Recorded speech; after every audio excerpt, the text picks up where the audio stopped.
She was still holding the tray when Eleanor Hawthorne's voice cut across the room like a whip.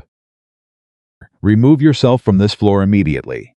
Kitchen help does not mingle with guests." Every head turned. Every landed on Margaret Ellis, her faded apron, her hands gone white around the tray's edge. Nobody moved to help her. Nobody said a word. And Margaret did what she had always done. She lowered her eyes. She made herself small. She began to turn away. Then she heard boots on the hardwood floor, slow, deliberate, and moving directly toward her. If this story already has your heart, please subscribe to this channel right now and hit that notification bell so you never miss what comes next. Drop the name of your city in the comments below. I want to see how far this story has traveled. Now stay with me, because what happens next in Red Hollow, Montana, is going to change everything you think you know about who deserves to be chosen. The harvest dance came every year to Red Hollow. Like a promise the town made to itself, a promise that everything fine, that the good people had prospered, that the right families still held the right names, and that the natural order of things remained exactly as God and Montana intended it to be. Margaret Ellis had attended 9 of them, not as a guest. Never as a guest. She attended as the woman who kept the coffee hot and the trays moving and the kitchen from falling apart while every other soul in Red Hollow dressed in their finest and danced until their feet ached. That was the arrangement. That had always been the arrangement. And Margaret had long since made her peace with it, or something close enough to peace that she had stopped examining the difference. She was 26 years old, and she had spent the last 4 of those years working in the kitchen of the Hollow Creek Hotel, which sat the center of town and served as the social heart of every gathering Red Hollow organized for itself. Weddings, funerals, town council meetings, holiday suppers, if it mattered to Red Hollow, it happened inside those walls. If it happened inside those walls, Margaret was somewhere in the background of it, making sure it ran. She was a large woman. Not simply tall or broad-shouldered the way some working women were. She carried real weight, a full and rounded body that no amount of hard labor had ever stripped from her frame. Her face was wide and soft, with dark eyes that noticed everything, and a mouth that stayed quiet about most of what it noticed. Her hands were the hands of someone who had worked since childhood, rough at the knuckles, strong across the palm, capable of things most women her age had never been asked to do. She was not beautiful by the standards Red Hollow used to measure such things. She had understood that fact about herself by the time she was 14. She had stopped grieving it sometime around 22. The night of the 9th harvest dance, Margaret was stationed near the far kitchen door, working a circuit between the preparation area and the main floor. Carrying trays of coffee and moving through the crowd the way water moves around stones, quietly, efficiently, taking up as little space as possible while doing exactly what needed doing. The main hall of the Hollow Creek Hotel had been transformed for the occasion. Lantern light fell warm and golden across the polished floors. A 4-piece band occupied the corner near the fireplace, and they played the kind of music that made even serious men want to move their feet. The women of Red Hollow had dressed for competition: silk ribbons, pressed cotton, hair arranged with precision that must have cost hours. They laughed in clusters near the windows and watched the door with the specific alertness of people waiting for someone important. They were waiting for Caleb Whitmore. Everyone was always waiting for Caleb Whitmore.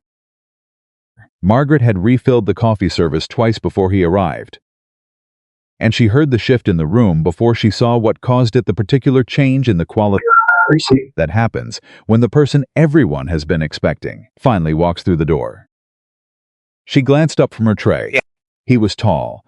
That was the first thing about him that registered: not his clothes, not his face, but the simple physical fact of his height, the way he occupied space without appearing to demand it.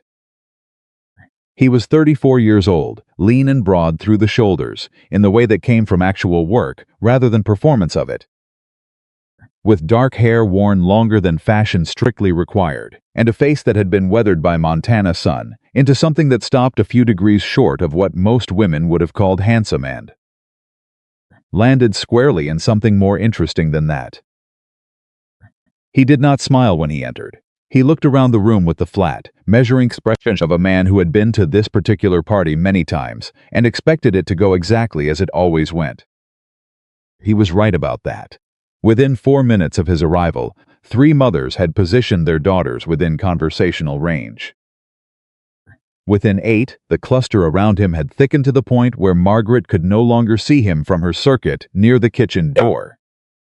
She did not try harder to see him. She refilled the tray and kept moving. It was during her third pass through the main floor that she first became aware of Eleanor Hawthorne. Eleanor Hawthorne was 51 years old and had occupied the position of Red Hollow's social authority for so long that most people had simply stopped remembering a time before her. Her husband, Arthur Hawthorne, owned the largest dry goods operation in the territory and sat on the town council, which meant Eleanor's opinion on any matter of social standing carried the weight of near-official pronouncement.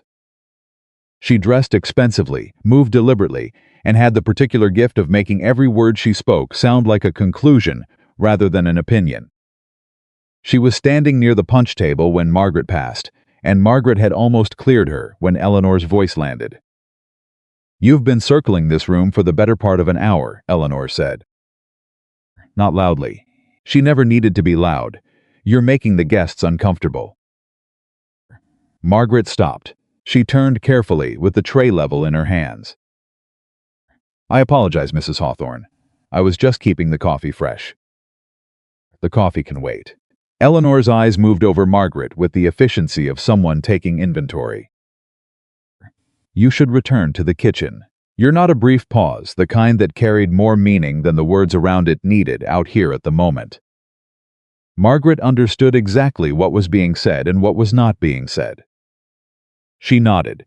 She turned toward the kitchen. She was 3 steps away when her path crossed, with a set of broad shoulders moving in the opposite direction, and the sudden contact sent the tray tilting. Margaret grabbed for it. The cups rattled.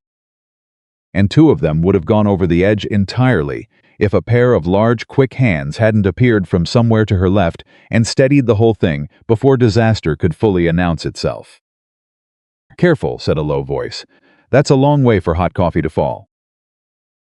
Margaret looked up. Caleb Whitmore was standing 6 inches away from her, both hands still braced against the underside of the tray, his dark eyes level with hers. "I'm sorry," Margaret said, because it was what she always said when something happened that was not entirely her fault. His expression changed slightly. "Why are you apologizing? I was the one walking blind through a working woman's path. I should have been watching where I was going, so should I." He released the tray carefully, making sure she had it before he let go. "Are you all right?" Nobody had asked her that in a long time. Not in that particular tone, with that particular attentiveness, as though her answer genuinely mattered to whatever came next. Margaret blinked. "Yes, thank you, Mr. Whitmore," he said. "Caleb Whitmore and Margaret. Margaret Ellis. I work in the kitchen here. I know the hotel," Caleb said. "I didn't know they had someone this capable running their service floor." Margaret did not know what to do with a compliment delivered in a tone that sounded like it meant something, so she defaulted to what she knew. "I should get back, sir, before the coffee goes cold." "Before you go," Caleb said, and something in his voice made her stop. "What you just handled there, keeping that whole tray level with one hand, while the other went for the cups, that takes real presence of mind." "It takes practice," Margaret said. "Most things worth doing do." She looked at him for a moment. There was nothing performative in his expression. No trace of the display that men like him, wealthy men who knew they were being watched, tended to put on when they chose to notice someone beneath their station. He was simply looking at her the way a person looks at another person they have found genuinely interesting. It was disorienting. "Excuse me." The voice came from directly behind Margaret, and she recognized it before she turned that particular pitch of deliberate authority, the tone Eleanor Hawthorne used when she was making a correction in public. "Mr. Whitmore." Eleanor stepped forward, positioning herself between Caleb and Margaret with the smooth efficiency of long practice. "I believe you haven't yet been introduced to the Caldwell daughters. Their father is expanding operations into the northern range. I thought you might find the conversation worthwhile." Caleb's gaze moved from Eleanor to Margaret. In that fraction of a second, Margaret saw something in his expression that she could not quite name, a recognition maybe, or a decision being made. Then Eleanor's hand was on his arm and he was being guided away, and the moment closed behind him like water. Margaret stood at the edge of the main floor with her tray and her coffee, and the fading warmth of the unexpected 2 minutes of her 9th harvest dance. Then she went back to the kitchen. She was washing cups at the basin when Clara, the younger of the 2 kitchen girls, appeared at her elbow, with the expression of someone carrying news they cannot decide whether to deliver. "Eleanor Hawthorne," Clara said, keeping her voice low, told Mrs. Plum that you were pressing yourself on Mr. Whitmore. Margaret's hands went still in the water. "She said that?" "She said you were maneuvering, that it was embarrassing." Clara hesitated. Mrs. Plum didn't argue with her. Margaret looked down at the cup in her hands. She thought about the coffee tray tilting. She thought about quick hands appearing from the left. She thought about a voice asking whether she was all right. "I wasn't maneuvering," Margaret said. "I know that," Clara said. "It doesn't matter," Margaret said. "Eleanor Hawthorne thinks what she's going to think." That's not new. There it was again. That question, twice in one evening, and the second time from a girl young enough to be her little sister, and Margaret felt something move in her chest that she could not afford to examine too closely. "I'm fine," she said. "Get back to the bread service." She kept washing cups until the water went cold. The band played 3 more songs before the crowd began to thin. Margaret completed her circuits, cleared the tables, and kept her eyes on the trays in her hands and the floor beneath her feet and the space just ahead of wherever she was going. She did not look for Caleb Whitmore. She had no reason to look for Caleb Whitmore. What had happened between them was a near accident and 2 minutes of unexpected courtesy. And she was not a fool, and she knew exactly what kind of story she was allowed to be a part of, and what kind she was not. She knew. She had always known. She was near the side hall, moving a stack of empty serving plates back toward the kitchen, when she heard Eleanor Hawthorne's voice again, sharper now, carrying the distinctive edge of someone who had decided that a point needed to be made in front of an audience. "There she is." Margaret stopped. She did not turn immediately. She stood with the plates in her hands and counted 2 slow breaths and then turned, because there was no useful alternative. Eleanor was standing at the entrance to the side hall, with 4 other women arranged around her, the Caldwell sisters, Martha Vane, and a woman Margaret didn't recognize, but who wore the expression of someone ready to enjoy whatever was about to happen. Behind them, at a distance that suggested he had arrived separately and was not entirely certain what he had walked into, stood Caleb Whitmore. "I want to be certain there's no confusion," Eleanor said, speaking to Margaret with the precise, even tone of a woman correcting a child in public. "About this evening. About what is and is not appropriate conduct for the hotel staff." Margaret kept her hand steady on the plates. "I understand my position, Mrs. Hawthorne. I wonder if you do." Eleanor took a single step forward. "Because from where I was standing earlier tonight, you appeared to be inserting yourself into a conversation that was not yours to enter." "I nearly dropped a tray," Margaret said. "Mr. Whitmore prevented it." "That was the entirety of what happened." "The entirety," Eleanor repeated, with a small smile that meant she had decided to find something amusing. "How precise?" She glanced back at her companions. "Do you see what I mean? This is what happens when people don't understand where they belong. They begin inventing their own version of events." The woman Margaret didn't recognize laughed. Martha Vane at least had the grace to look slightly uncomfortable. The Caldwell sisters watched with the blank pleasantness of people who had learned it was safer to follow Eleanor's lead than to think for themselves. Margaret stood with her plates and her 2 measured breaths and the particular stillness that 9 years of service work had built into her spine, the ability to take whatever was being given without showing on the outside what it cost on the inside. "You're a large woman," Eleanor said, and the shift in direction was so sudden that it landed like a slap. "I don't say that to be unkind. I say it because I think someone ought to have said it to you plainly before now." Her voice stayed level, almost gentle, which made it worse. A woman of your build pursuing the attention of a man like Caleb Whitmore is not merely inappropriate. It is embarrassing. For you, for the hotel, for anyone who has to witness it. The hall went very quiet. Somewhere in the main room, the band played on, indifferent. Margaret looked at Eleanor Hawthorne for a long moment. She thought about 9 years. She thought about how long she had practiced making herself small. She thought about what it felt like when a pair of hands came out of nowhere to keep the coffee from falling. "Thank you for your concern, Mrs. Hawthorne," she said. Her voice was level. Her hands on the plates were steady. "I'll return to the kitchen now." She turned, she walked. She did not run, because she was Margaret Ellis, and she was 26 years old, and she had decided a long time ago that Eleanor Hawthorne would never see her run. Behind her, she heard a man's voice low and carrying a temperature she hadn't heard in it before. "That was unnecessary, Eleanor." She did not stop walking. But she heard it. She carried it all the way to the kitchen and set the plates down on the work table and stood with her hands flat on the surface and her eyes on the middle distance while Clara pretended very carefully not to notice anything was wrong. After a while, Margaret began washing the plates. She washed them thoroughly. She stacked them in their proper place. She untied her apron, folded it over the back of the stool, and pulled her coat from the hook by the service door. "You're going early," Clara said. "My work is done," Margaret said. "Margaret." Clara's voice had something careful in it. "He said something to her after you left." Margaret buttoned the top button of her coat. "I heard. You don't want to know what he said?" "It doesn't change anything," Margaret said.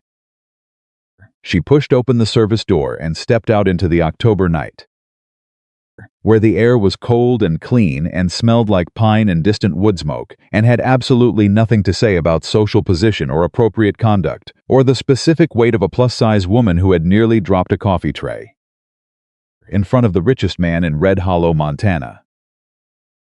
She walked home. She was halfway down the back lane when she realized her hands were still shaking. Not from cold, not from fear. From something older and more complicated than either of those things, the particular trembling that happens in a person's body when they have been seen, in the space of a single evening, in two completely opposite ways, once as nothing and once as something. She pressed her hands together to stop the shaking. She kept walking. The stars over Red Hollow were extraordinary that night, the way they always were this far from anywhere. Enormous and indifferent and burning with a cold fire that didn't care who you were, or what the Hawthorne women thought of your figure, or whether the richest cowboy in Montana had said something sharp on your behalf in a side hallway of the Hollow Creek Hotel. Margaret looked up at them for a long moment. Then she went inside and made herself a cup of tea and sat at her small table in her small room and thought about nothing in particular until sleep came for her. She dreamed about coffee trays and quick hands, and a voice asking whether she was all right. In the dream, she answered honestly. When she woke before dawn to start her shift, she remembered the question but not the answer she had given, and she decided that was probably for the best. She tied her apron. She started the stove. She began another day in the kitchen of the Hollow Creek Hotel, where the coffee needed to be hot, and the trays needed to move, and someone needed to keep everything running, while Red Hollow went about the serious business of deciding who mattered and who did not. Margaret Ellis knew which category she occupied. She had always known. But somewhere between the dream and the waking, something had shifted, some small, stubborn, previously dormant thing, and, as she stood at the stove with the heat rising around her hands, she had the distinct and inconvenient feeling that knowing a thing and accepting it were not quite as identical as she had spent 9 years pretending they were. She pushed the thought down. She focused on the coffee. She told herself it would pass. It did not pass. Caleb Whitmore came back the next morning. Margaret heard him before she saw him, not his voice, but the reaction to his presence, the particular hush that moved through the hotel's ground floor like a wave when someone unexpected walked in somewhere they didn't belong. She was at the work table, with her back to the kitchen door, her hands deep in bread dough, and she heard Clara make a small sound behind her that meant something was happening. She turned. Caleb Whitmore was standing in the kitchen doorway. Not the front entrance, not the dining room. The kitchen doorway, the service entrance that connected the back corridor to the working part of the hotel, the door that guests didn't use, because guests didn't come back here, because back here was for people like Margaret. And men like Caleb Whitmore did not stand in doorways like this one. He was holding his hat in both hands. "Miss Ellis," he said. Margaret looked at him for 3 full seconds before she remembered to answer. "Mr. Whitmore." Her hands were still in the dough. She pulled them out slowly. "This is the kitchen." "I can see that. Guests don't generally come back here." "I'm aware." He looked around, not the way someone looks when they're judging an unfamiliar space, but the way someone looks when they're taking something seriously. "I wanted to speak with you. I knocked at the front and Mrs. Plum told me you were working. I asked if I could come through." A brief pause. "She didn't say no." "Mrs. Plum never says no to you," Margaret said. "You own 3 of the accounts that keep this hotel operating through winter." Something shifted in his expression. Not offense, closer to recognition.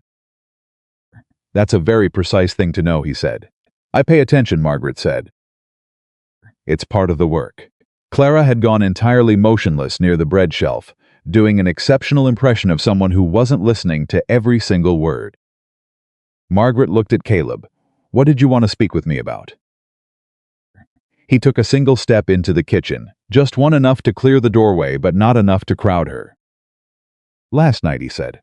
"What Eleanor said to you. I want you to know that I told her it was uncalled for." "I heard you say something," Margaret said. "From the hallway." "Then you heard me tell her she was wrong. I heard you tell her it was unnecessary." Margaret reached for the cloth to wipe her hands. "That's not quite the same thing." He was quiet for a moment. "You're right," he said. "It's not." That landed differently than she expected. Most men, when corrected on a distinction they'd rather not examine, found a way to redirect the conversation. Caleb simply stood with the correction and absorbed it, the way someone absorbs a truth they've already half acknowledged to themselves. "I should have said she was wrong," he said. "Because she was." Margaret set down the cloth. "Mr. Whitmore, you don't owe me anything." "What happened last night?" "What happened last night," he said quietly, but without any softness that could be mistaken for apology, "was that a woman did her job well and got humiliated in front of a hallway full of people for it. And I stood there longer than I should have before I said anything." He looked at her directly. "I don't like that about myself. I'm trying to do better." Margaret looked at him. She had spent 9 years learning to read the difference between men who said things and men who meant them. It was a skill she developed, the way she developed most of her skills, through necessity, through the accumulated evidence of what happened when you got it wrong. Caleb Whitmore, standing in her kitchen doorway with his hat in his hands and no audience to perform for, looked like a man who meant what he said. That was its own kind of danger. "I appreciate that," Margaret said carefully. "But you've said it now." So he agreed. He turned his hat once in his hands. "I also came because I wanted to finish the conversation we started before Eleanor interrupted it." Margaret blinked. "We weren't having a conversation." "You were keeping my tray from falling. And then we were talking," Caleb said. "About practice. About things worth doing." The corner of his mouth moved slightly. "I found it interesting." The kitchen was very quiet. Somewhere on the other side of the wall, the dining room was filling with the early breakfast crowd. Margaret could hear the scrape of chairs and the distant clink of tableware, the ordinary machinery of the hotel's morning. "Clara," Margaret said, without taking her eyes off Caleb. "Yes, ma'am," Clara said, already moving. "The rolls need to go out." "Yes, ma'am." Clara gathered the bread rolls with the brisk efficiency of someone who had correctly identified that she was being given an exit, and she was through the kitchen door and gone in under 30 seconds. Margaret turned back to Caleb. "What do you want to talk about?" she said. He pulled out the stool on his side of the work table and sat down, setting his hat on his knee. "What do you know about the northern grazing leases?" he said. She stared at him. "I beg your pardon?" "The Territorial Council is meeting next month to renegotiate the grazing leases on the North Range." I've been trying to work out what the fair rate ought to be, and I keep arriving at numbers that feel off. My foreman thinks I'm calculating the carrying capacity wrong. He looked at her with that same level, assessing expression from the night before. You mentioned you pay attention. I've heard from 3 different men that the kitchen of this hotel is where the real business conversations happen. That the people who serve the tables hear everything. He paused. I'm asking what you've heard. Margaret was quiet for a long moment. Then she said, Why would you ask me that? Because I need accurate information, and I suspect you have it. You could ask any man in the dining room. I could, Caleb said. And they'd tell me what they wanted me to know. You don't want anything from me. He held her gaze. That makes your information more reliable. It was so plainly, practically true that Margaret didn't have a good argument against it. She thought about the conversations she had heard over 4 years of breakfast and lunch and dinner service. The land deals discussed over coffee she had poured. The grazing arguments that played out over plates she had cleared. The numbers men quoted to each other while she moved through the dining room like furniture. She had never intended to retain any of it. She had simply been unable not to. The Caldwell operation is running 40 head more than their lease technically allows, she said. They've been managing it by rotating stock across the Miller property when the council inspector comes through, but Miller's been making noise about selling east, and if that goes through, Caldwell loses his buffer. She paused. If you're calculating against what the leases say rather than what's actually running, your numbers will always be low. Caleb was very still. How do you know that? He said. Edward Caldwell had breakfast here every Tuesday for 2 years, Margaret said. He talks when he eats, a beat. Then Caleb laughed. It was a genuine laugh, short and real, the kind that happens before a person can decide whether to let it out. Lord, he said. I've been paying consultants in Billings for information half as useful as what you just gave me in 40 seconds. Then you're paying too much, Margaret said. He looked at her with something in his face that she was not yet equipped to name. What else do you know? He said. And that was how it began. He came back the next morning, and the morning after that. Not always for long, sometimes 20 minutes, sometimes just long enough to ask one question and hear one answer. But he came back. Every morning for the first week, and then every morning of the second week, and by the time the third week arrived, Margaret had stopped being startled by the sound of his boots in the back corridor and had started simply setting out 2 cups when she made the first pot of coffee. She told herself it was professional courtesy. She told herself a lot of things that third week.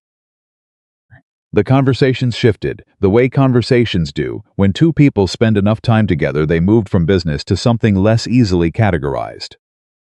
He told her about the ranch, about the specific and relentless work of managing land on the scale his family had built, about the loneliness of making decisions that affected 40 men's livelihoods and having no one in his life who could sit across a table and simply think through the problem with him. Your father, Margaret said one morning. He's still at the ranch? He's there, Caleb said. He's not. He stopped. He's not well.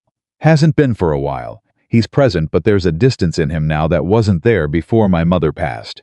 He turned his coffee cup in both hands. I run the operation. He sits on the porch and watches the cattle move. Does he know you come here? He knows I go into town. A pause. He hasn't asked why more often than usual. Margaret absorbed this. You're lonely, she said. It wasn't a question, and she hadn't meant it as a kind thing, simply as the accurate identification of a condition she'd observed. Caleb looked at her, simply, without deflection. So am I, Margaret said. They sat with that for a moment, 2 people on opposite sides of a kitchen table who had just, without drama or performance, told each other something true. Then Caleb said, How long have you been in Red Hollow? 9 years. Where before that? Kansas. My mother's sister took me in after my parents died. She was a housekeeper. She taught me everything I know about this work. Margaret paused. She passed 4 years ago. I've been on my own since. You have no one here? I have Clara, Margaret said. She's 20 and she means well. That's not quite the same as having someone. No, Margaret agreed, it isn't. He was quiet for a moment. Then he said, "The way Eleanor spoke to you at the dance. Is that how it's been in this town? For a long time?" Margaret looked at him. She considered several different answers. "People like Eleanor Hawthorne," she said finally, "don't actually think about women like me very often. We cross their minds when we're inconvenient or when we need to be reminded of something. The rest of the time, she searched for the word scenery." "That doesn't answer my question." "Yes," she said. "It has been. For a long time." Something moved through his expression that she could not quite read, something complicated and with an edge to it. "Does it?" he started. "Don't ask me if it hurts," Margaret said. "That's not a useful question." He closed his mouth. "What's the useful question?" he said. She thought about it. "Ask me what I've done with it," she said. He looked at her steadily. "What have you done with it?" "Learn to listen," she said. "Learn to watch. Learn to keep my own counsel and do my work and pay attention to the things that matter and let the rest go by." She met his eyes. "I know more about how this territory actually operates than most of the men who think they run it. I know it because nobody thought to stop talking when I walked through the room, a beat. Eleanor Hawthorne has never once in 9 years considered that her greatest mistake might be that she taught me to be invisible." Caleb sat very still. "You're remarkable." "I'm practical," Margaret said. "Both," he said. "Both can be true." Margaret stood up from the work table and went to refill the coffee, because she needed something to do with her hands, and because the way he had said that without flourish, without the careful performance of a man trying to make an impression, had done something to the air in the kitchen that she was not prepared to acknowledge. She came back with the pot and refilled his cup without looking at him. "You should go," she said, "before Mrs. Plum starts talking." "Mrs. Plum is already talking," Caleb said. "Then there's no reason to give her more material." He stood. He picked up his hat. He looked at her across the work table for a moment with an expression she had begun to catalogue privately, the one that meant he was thinking something he hadn't decided yet whether to say. "Tomorrow," he said. "I'll be here," Margaret said. "I'm always here." He left. Margaret stood at the work table with the coffee pot in her hand and the warmth from the stove pressing against her back and the full weight of what was happening settling into her chest. It's like something she couldn't quite name. Not yet, but she was starting to. The town noticed before she'd given it permission. That was the problem with small places they ran on observation. Every person was always watching every other person with the dedicated attention of someone who had very little else to distract them. And Caleb Whitmore making daily trips to the back kitchen of the Hollow Creek Hotel was not the kind of thing that passed unremarked. By the end of the second week, she heard it from Clara first. "People are saying things," Clara said, in the careful tone of someone delivering information they know will not be well received. Margaret didn't look up from the pot she was scrubbing. "What kind of things that you've been?" Clara stopped. "That you're pursuing him, that you've found a way to get him alone in the kitchen, and you've been," someone used the word entrapping. Margaret's hands went still in the water. "Entrapping," she repeated. "I know," Clara said. "I know it's not who said it." Clara hesitated. "I heard it from Jenny at the Mercantile," she said. But she heard it from Martha Vane, and Martha Vane was at the Hawthorne house for tea on Thursday. Eleanor. Of course. Margaret went back to scrubbing the pot. "It doesn't matter," she said. "Margaret, it doesn't matter, Clara. People are going to say what they say. I can't stop them." "You could ask him to stop coming." The words landed in the kitchen and sat there. Margaret scrubbed the pot. She thought about the mornings. The coffee going cold while they talked past the point where she should have sent him away. The way he listened, not the way men listened when they were waiting for their turn to talk, but the way someone listened when they actually wanted to understand what was being said. The specific quality of those 2 cups on the work table, the ease that had built itself without either of them trying to build it. She thought about how much she did not want to ask him to stop coming.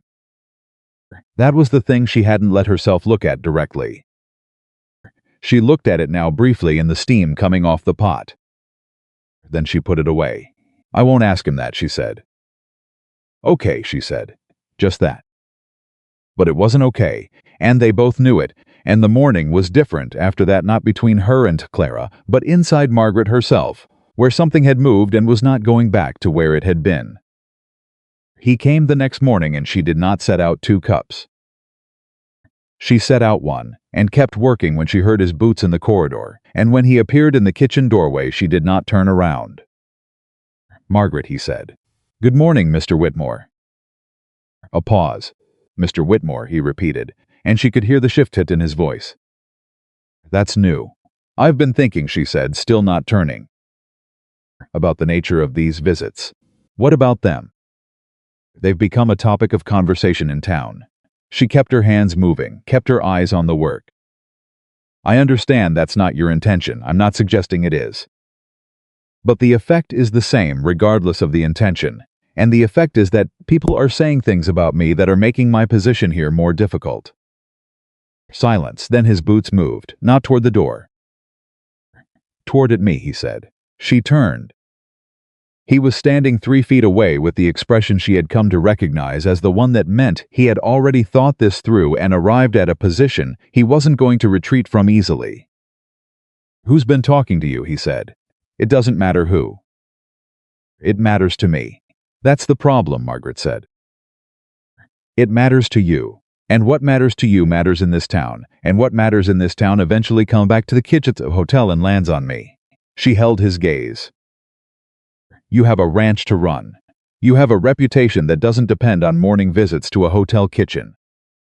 I have this job and this room and nothing else, and I cannot afford to lose either one, because the Hawthorne women decided I needed to be reminded of my place. Something shifted in his face, something that went quiet and then went hard. They threatened your position here, he said. Not directly. But Mrs. Plum had a conversation with me yesterday, Margaret said. About the importance of professional boundaries. About how the hotel's reputation is something she takes seriously. She paused. She was very polite about it. The expression on Caleb's face was the expression of a man deciding something. Margaret, please don't, she said. Please don't make this about what you can do for me. That's not, she stopped, took a breath. That's not what this has been. And I don't want it to become that.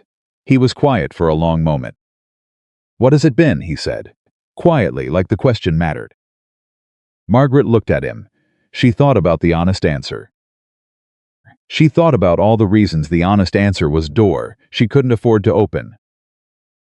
Something that was good, she said, and that I think probably has to stop. The kitchen held them both for a long, still moment. Then Caleb said, what if I don't want it to stop? What you want, Margaret said, as gently and as firmly as she could manage, isn't the thing that bears the cost when it goes wrong. He absorbed that. She watched him absorb it, and she saw in the second after he absorbed it that he understood exactly what she meant, and that understanding it made it worse for him, not better, which was not what she had expected, and which did something to her that she was absolutely not going to look at right now. All right, he said. He picked up his hat. He looked at her for one more moment. For what it's worth, he said, the cost you're describing, the risk, the reputation, the position you could lose, you shouldn't have to carry any of that alone. I know, Margaret said, but you do because of how things are. Yes, he put his hat on. He walked to the kitchen door. He stopped with one hand on the frame and stood there with his back to her for just long enough that she had time to understand he was considering something. Then he said, without turning, I'll respect what you're asking. I won't come back uninvited. Margaret stood at the work table. She stood there for a full minute, not moving, not reaching for anything, just standing with the particular stillness of someone who has just done a hard, correct thing and is waiting to feel better about it. She didn't feel better about it. She went back to work. The days that followed were quiet in the way that only felt like quiet from the outside. Inside Margaret, they were not quiet at all. They were loud with the specific noise of a woman arguing with herself, rehearsing conversations that hadn't happened, cataloging reasons and counter-reasons with the relentless efficiency of a mind that had nowhere else to put its energy. She worked. She kept the kitchen running.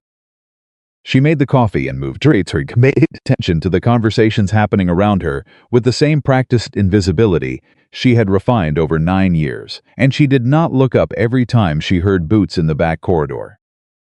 She only did that for the first few days. By the end of the first week without him, she had mostly stopped. Almost.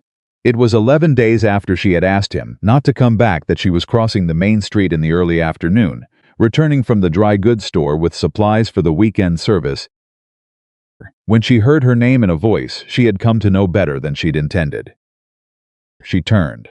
Caleb was on the other side of the street, near the hardware store, with his foreman beside him and a list in his hand. He had not, from his posture, been looking for her.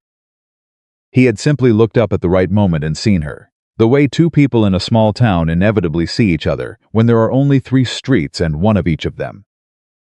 He tipped his hat. It was a simple gesture, the ordinary courtesy of a Western man acknowledging a woman he knew on a public street, nothing that anyone watching would have found remarkable. Margaret felt it in her sternum.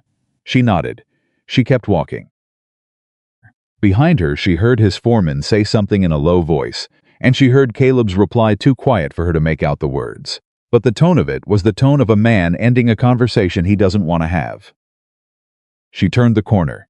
She stood against the side of the mercantile building for a moment, with the supply parcel in her arms, and the October air cold and direct against her face, and the absolute, inconvenient, undeniable knowledge sitting in her chest that she had done the right thing for the right reasons, and it had not made it stop being the wrong thing for every other reason. She pushed off the wall. She went back to work. 2 days later, Clara found her in the kitchen after the breakfast service was cleared, and stood in the way Clara stood when she was bracing herself to say something difficult. "What?" Margaret said.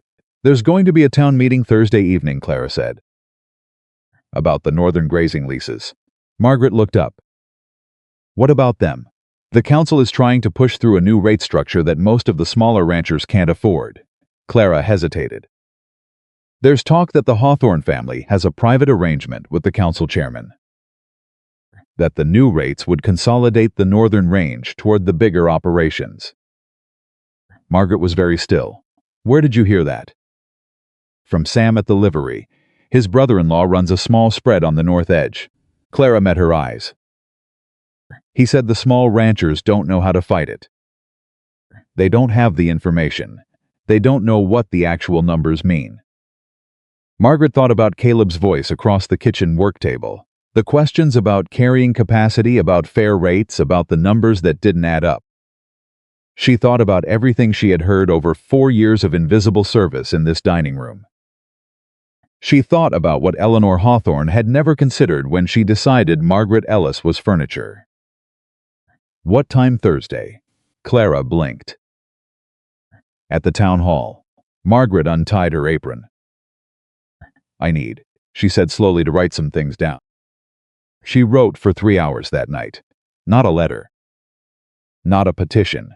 Something more precise than either of those, a document of numbers, organized the way she had organized everything she'd absorbed over 4 years of serving coffee to men who talked freely in front of women they considered invisible. Carrying capacities, lease rates, the gap between what the council's proposed structure claimed to be based on and what the actual grazing numbers in the territory showed. The Caldwell arrangement with the Miller property. 3 other situations she had overheard in pieces and assembled silently over time, the way you assemble a puzzle when no one knows you're looking at the pieces. She wrote until her hand cramped, then switched hands and kept going. Clara knocked at 11 to tell her the lamps in the main hall needed turning down. Margaret told her to go to bed. Clara looked at the papers spread across the kitchen work table and left without arguing. By midnight, Margaret had 7 pages. She read them back.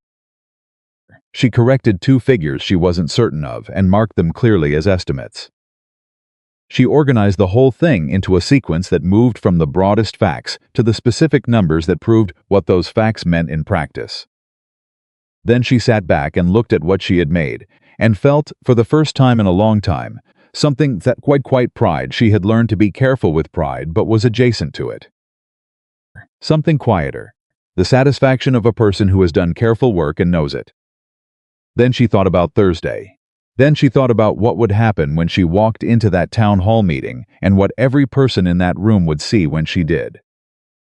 She folded the papers. She put them in the inside pocket of her coat, which she hung on the hook by the service door. She went to bed. She did not sleep particularly well. Thursday arrived with the particular determination of days that have been decided in advance. Margaret completed her morning work, her midday work, her afternoon preparations for the next day's service, and at 6:30 she untied her apron for the second time that week and told Clara she would be back by 9. Clara looked at her coat, at the slight bulk of the folded papers in the inside pocket. "Do you want me to come?" "No," Margaret said. "Stay and lock up the kitchen." "Margaret, I'll be fine," Margaret said. "I've been invisible in this town for 9 years. One more room full of people who won't expect me to speak isn't going to break me." She buttoned her coat. She walked to the town hall. The meeting had already drawn a crowd by the time she arrived: ranchers and their wives, merchants, a cluster of men from the northern range, who had the specific look of people who had come prepared to be disappointed. The council members sat at a long table at the front.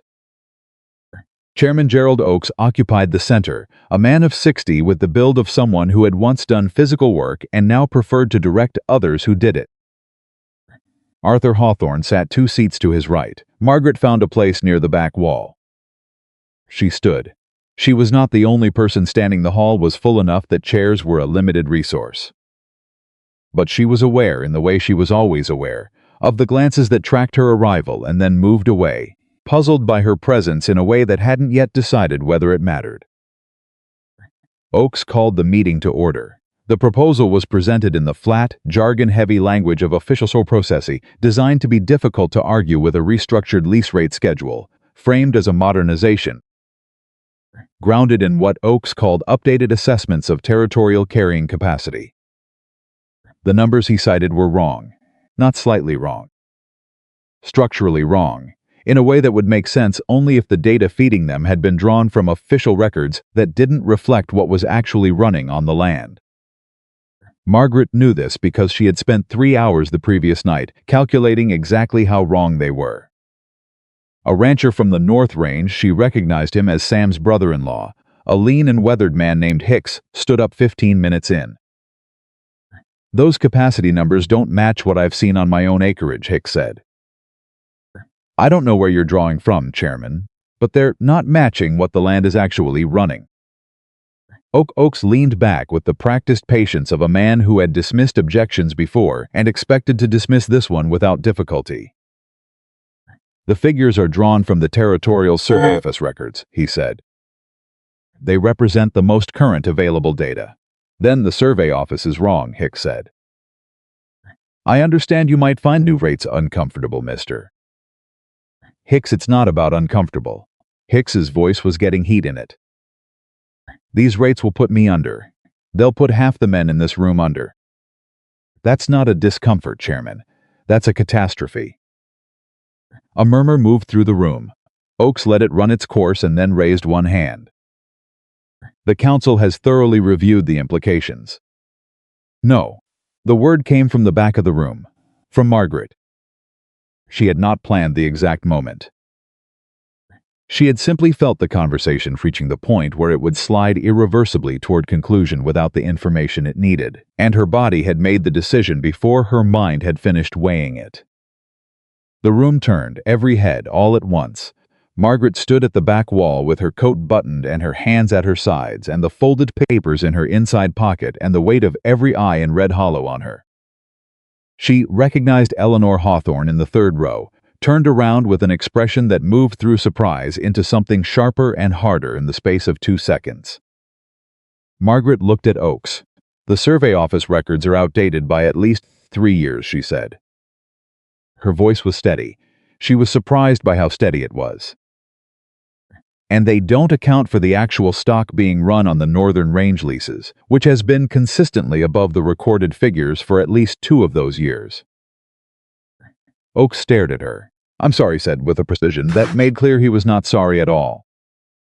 "And you are?" "Margaret Ellis. I work at the Hollow Creek Hotel." The silence that followed had a texture to it, the specific quality of a room full of people recalibrating. Miss Ellis, Oakes said carefully, "This is a formal council proceeding."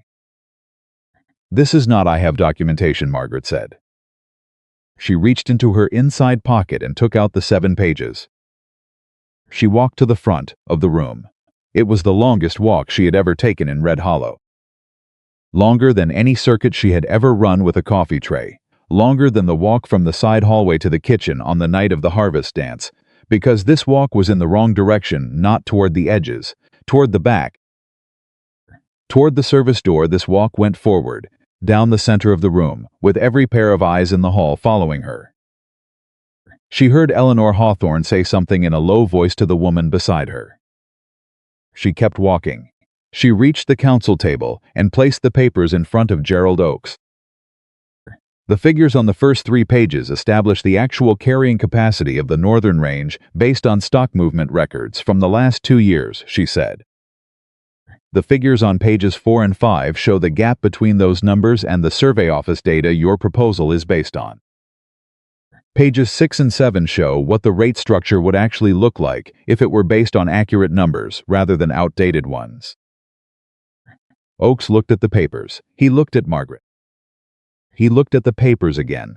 "Where did you get this information?" he said. "I pay attention," Margaret said. "It's part of my work." Someone in the room laughed, a short, startled sound, quickly suppressed. Arthur Hawthorne leaned forward from 2 seats down. "Chairman, this is highly irregular. We cannot base a council proceeding on documents produced by a hotel kitchen worker with no official standing." "The documents don't require my standing," Margaret said. "They require accuracy. You're welcome to verify every figure I've cited against the actual stock records. If my numbers are wrong, you'll know within a day." She held Hawthorne's gaze without flinching. "If they're right, then the question becomes why the proposal before this council is based on figures that don't match them." The room was very quiet.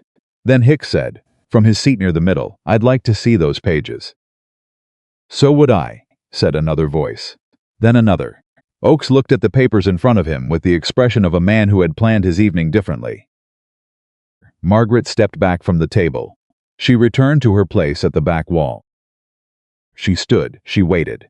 The meeting went on for another 90 minutes. The pages passed from hand to hand. 3 men with their own records stood up and confirmed specific figures Margaret had cited. Oakes called 2 recesses. Arthur Hawthorne made 4 attempts to redirect the discussion, each of which was met with a growing impatience from the men on the Northern Range who had come to the hall prepared to be railroaded and had found, unexpectedly, that they had numbers on their side. The vote to table the proposal pending full review passed 8-3. It was not a victory. Margaret knew that. Tabled was not defeated, and the people driving the proposal had resource and patience that the small ranchers didn't. But it was time and time in her experience was often the only thing that stood between a bad decision and a worse one. She was pulling on her coat to leave when she heard boots crossing the hall floor toward her. She turned. Caleb Whitmore had been there the whole time.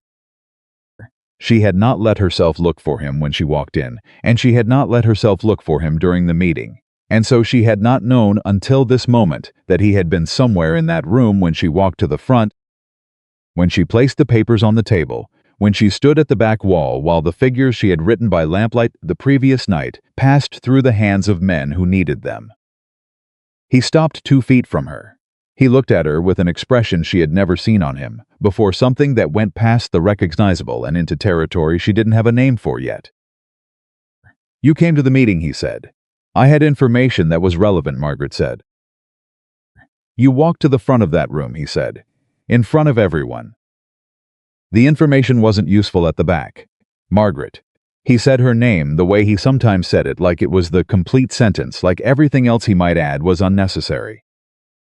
"You just changed the outcome of that vote. I provided accurate numbers," she said. "The men in that room made their own decisions. Stop doing that," he said. She looked at him. "Doing what?" "Minimizing what you just did." There was something in his voice that she wasn't sure she was equipped to hear. I have 3 attorneys in Billings who have been trying to find a lever against this proposal for 6 weeks. You found it in 3 hours with a pen and a kitchen lamp. He paused. Why didn't you tell me? When we were talking you had all of this. You knew. It wasn't my place, Margaret said. That is, he said quietly, the most wrong thing I have ever heard you say. She went still. You told me, he continued, that what you'd done with 9 years of being invisible was learn things. That Eleanor Hawthorne's greatest mistake was making you invisible. And then when the moment came to use what you'd learned, you walked into that hall alone, without telling me, without asking for help. I didn't need help, Margaret said. I know you didn't, he said. That's not the point. Then what is the point? He looked at her. The point, he said, is that you shouldn't have been alone when you walked to that table. The hall had emptied mostly around them. A few men were still talking near the door. Eleanor Hawthorne had gone, which Margaret registered with a specific kind of relief she herself was practical. You came to the meeting, Margaret said carefully. I didn't know you were there. I come to every council meeting, Caleb said. I've been coming since I was 22, and my father handed me the operation. I didn't see you. You weren't looking for me. She hadn't been. She'd made it a decision not to. She recognized, standing here with the empty hall around them and the night outside the windows, that decision had been its own kind of lie, not a dishonest lie, but a self-protective one. The kind that does the work of protection so efficiently that you don't notice what else it cost you. When you stopped coming to the kitchen, she said, I thought it was the right thing. For both of us. I respected what you asked, he said. I told you I would. You did. That's not the same as thinking you were right. He turned his hat in his hands, the same gesture from the kitchen doorway weeks ago, which now felt like something she had always known. Margaret, I want to ask you something, and I want you to actually answer it, instead of deciding in advance what answer you're allowed to give. She waited. Do you want me to stop, he said. Not because of the town, not because of your position, not because of Eleanor Hawthorne. What you actually want. The hall was very quiet. She heard the wind outside. She heard the last of the ranchers pulling the main door shut behind them. She heard, somewhere distant, the sound of Red Hollow settling into its evening. She thought about the 2 cups on the work table. She thought about the mornings. She thought about the dream where she answered honestly. No, she said. I don't want you to stop. Something in his face changed. Not a smile, something deeper than a smile. Something that happened behind the expression rather than on top of it. He said, then I won't. He walked her back to the hotel. Not touching, they walked side by side on the main street of Red Hollow, 2 feet apart, in the perfectly ordinary way that a man and a woman who knew each other well might walk together on a cold October evening. But side by side, in public, on the main street, Margaret was aware of every window they passed. She was aware, and she kept walking, because she had walked to the front of a town hall full of people 2 hours ago with every eye in the territory on her, and she was not going to let a public street unsettle her. Caleb walked beside her without comment. At the hotel service entrance, he stopped. Tomorrow, he said. Tomorrow, she said. She went inside. She stood with her back against the closed door and her coat still buttoned, and the cold air from outside still caught in the fabric, and she breathed carefully for a moment. Clara appeared from the kitchen. She took one look at Margaret's face. How'd it go, she said. They tabled the vote, Margaret said. And? Clara said, because she was 20 years old but not unobservant. And Margaret said, I think things are changing. Clara smiled. Margaret went to hang up her coat. The next morning, Caleb was at the kitchen door at his usual time, which was not a usual time anymore but was being reclaimed, carefully, like a room that had been closed off and was now being reopened. Margaret had 2 cups on the work table. She did not make a point of it, and neither did he. They talked about the meeting. He told her what he'd heard from the Northern Range men afterward relief, but the guarded kind, the kind that understood the fight wasn't over. She told him what she'd been unable to fit on 7 pages. He listened with the full attention she had come to rely on without meaning to. After a while, the conversation moved the way it always did. My Father wants to meet you, Caleb said. Margaret went still. Why, she said, because I've told him about you. He paused. Apparently, I've been talking about you often enough that he asked who you were, and when I told him, he said I wanted to meet the woman who's been making me think this clearly. Margaret looked at her coffee cup. Your father, she said slowly, is Thomas Whitmore. He is. He's been running cattle in this territory for 40 years. 43, he's not going to. She stopped herself. What? Caleb said. He's not going to be pleased, she said. About the specifics of the situation. The what we are. She gestured slightly, meaning the 2 cups and the work table and the walk home the previous evening and all the rest of it. What it looks like from the outside. Caleb looked at her steadily. I told him the truth about what it looks like, he said. He still wants to meet you. Margaret absorbed this. What truth did you tell him, she said. Caleb put his cup down. That I haven't been this certain about anything in a very long time, he said.